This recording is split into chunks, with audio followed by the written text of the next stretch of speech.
What a year.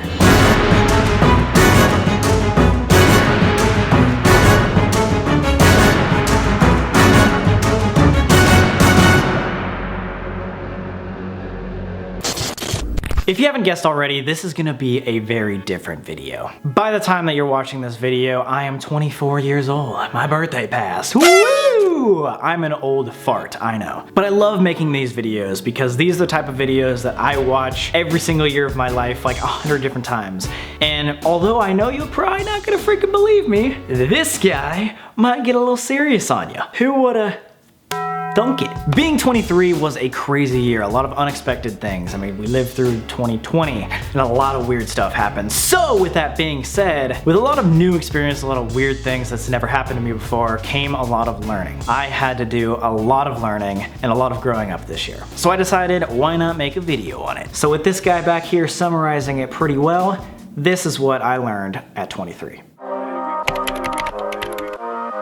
Starting at number 1, I learned that it's probably not a good idea to jump off a balcony for a TikTok, unless you want to spend most of the year in a back brace. Number 2, I realized that the world runs on feelings and a lot of opinions. And so, with as much going on in the world, sometimes just look a little deeper, you know? Don't trust everything you see, and don't be so mad at everybody that has an opinion, because everyone's got an opinion, everyone has those feelings, so you kind of just have to weed through very carefully. Number 3, I learned from a guy named Brent Underwood that it's really important to remember that we die. Memento mori. Because with that in mind, nothing seems to matter as much, you know? We're gonna die anyway. Might as well try this new thing, or kind of forget that argument that happened the other day. I learned that some relationships are worth fighting for. A lot. And I learned that some relationships just are not. It's on you to figure it out. I learned how important it is to understand the things that you can control versus the things that you cannot, which is basically everything. The only thing you can really control is yourself and your own feelings. So if there is something out of your control that's pissing you off or making you mad,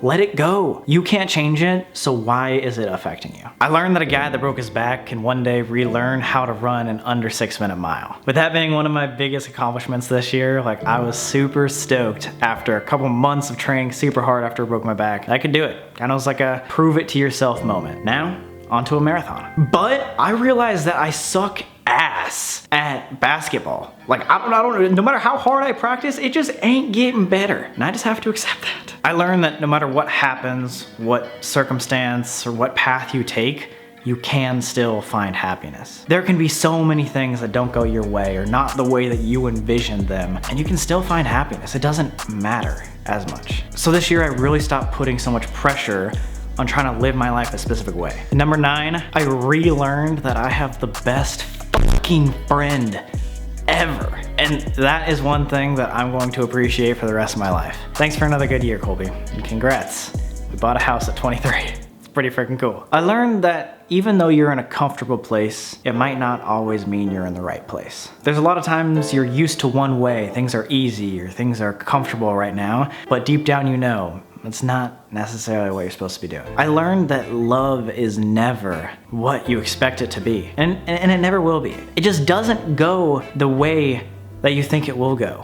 And I really had to let that go. Things will never go as planned, but that spontaneity, that randomness, that mystery is what makes it special. Number 12 is a hard one. I dealt with the fear of death a lot this year. There was months where that was like consuming my mind. I was horrified of dying. I realized it took a really long time, but I finally have realized at 23 that I shouldn't be afraid of death, but I should appreciate it. Because death is the sole thing that makes life meaningful. The fact that we have limited time to spend on things, on people, on experiences, relationships, all that makes those things matter. If we had forever, it wouldn't mean as much. Number 13, I learned that I want to be an oh well guy, not a what if guy. I learned that from my friend Corey LeBerry. Rest easy, man. I hope I wasn't the only one that learned a lot from Corey. Love you, man. This year, obviously, we were kind of restricted on the things that we can do, so I started thinking about the simpler things. And I realized that maybe ordinary things are ordinary for a reason. Maybe they're so common, not because we should overlook them, but because they are important. It's what we're supposed to be doing. Like, what if life is meant to be about the conversations, the reading a nice book, or going for a walk, not about skydiving on the palms of Dubai, or having a 1% body fat ratio and you can run 17 Ironmans in a row. I just feel like for a long time, I was missing the point. I also learned that I suck at reading maps. I don't know what it is. I'm pretty good at directions on a normal basis, but for some reason, whenever we do exploring videos, I read this map and I completely take our group in the wrong direction, and a lot of my friends will not film with me anymore because we just go on 4-hour-long hikes and we can't find anything. So I need to get better. Number 16, I learned that we are responsible for our own experiences. No, not what happens to us, but how we perceive those things. Something pretty cool could happen and we could find the worst part of it and be angry about it. Or something horrible could happen to us and we could find it, you know, being a life-changing thing, being a good opportunity. This life is not about what happens to you. It's about what you do with what happens to you. This one's interesting. I talked to someone this year and they asked me, why do you deserve to be loved? I thought about that for a long time. And I gave him an answer, and I gave him another answer, and I gave him another answer. He stopped me, he's like, why? Why do you need a reason to be loved? It never came across, I never thought of it like that, it never came across that way. And he was like, you should just be able to be yourself. I should just be able to be myself. The people around you should love you, not for some transactional thing. You shouldn't have to give something. You shouldn't have to act a certain way for you to receive love. Just being human and being there should be enough. And it is enough for the right people. That changed my perspective a lot. You deserve love because you're a human being, not because of something that you do for somebody else. Number 18, I realized I'm happier when I'm not in LA. I don't know why. I traveled a ton in the last couple years, and I just realized that whenever I come here, maybe it's just the pressure, something like that, I'm just more happy traveling. Again, I mean, traveling is awesome, so that's probably why, but yeah. Number 19, I realized that I will never be happier if I'm trying to be somebody else. I tried dyeing my hair, I tried changing my style over and over and over again this year. I tried even like talking to people in different ways. I just realized that like, in order to be happy, I just need to be me. Should have realized that a long freaking time ago. I feel like they teach you that in kindergarten. Number 20, I realized that it's not worth it to hold grudges. Yeah, people might do shitty things to you. So what? Learn from it, move on. But it's only hurting you more thinking about it over and over and over again. All right, last 3. The other day, I was at the CVS. I walked up to, check out, and this girl asked me a couple questions, went back and forth, and I'm, maybe it's what's on my mind, maybe it's the year or something like that. But she looked at me after me being like pretty monotone about everything, and she was like, hey. I looked up and she was like, you should cheer up. And I was like, oh, what do you mean? She said, you seem down. The world needs to be a little happier. So cheer up. I was like, you're right. Why not be a little bit more happy?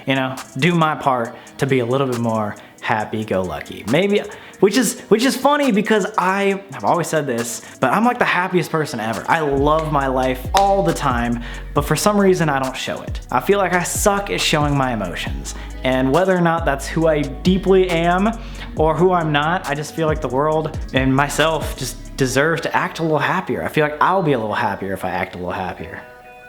Yeah. A couple weeks ago, Colby and I were sitting there in the hot tub and he goes, hey, what do you think the best part of it is? Best part?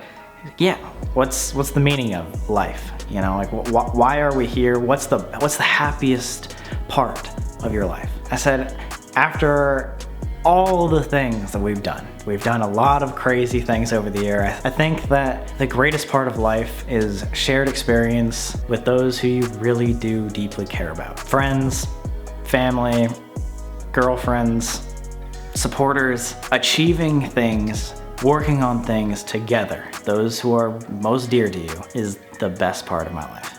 Okay, before number 1, I do want to say, just guys, thank you. 23, even though it was a roller coaster of a year, I just want to say thanks. You, between the just making me laugh all the time, the constant support on all our random endeavors, on the merch, on like all of our traveling, everything, anything to come in the future, like just thank you. You guys have been awesome. I wanna say even though 23 was a very weird year, and I hope 24 is very different, that it was awesome. I met a lot of cool people, learned a lot of cool things, and I had a really good time. So with that being said, number one, I learned that the good times aren't good without the bad times. You can't always be a 10 out of 10 happy without also sometimes experiencing the 1 out of 10. Life is about being okay with that 5 out of 10 happy, striving for that 7 out of 10, and really cherishing the moments that we can feel that 10 out of 10 ecstatic happy. But all the while realizing that those only matter because you get to experience all the rest. Anyway guys, this is what I learned at 23. I hope you guys enjoyed it. If you did, please let me know by leaving a like. This is, I know, very different video, but I love doing these videos. That being said, I will see you guys next week with probably a much cheerier video. See ya! Peace!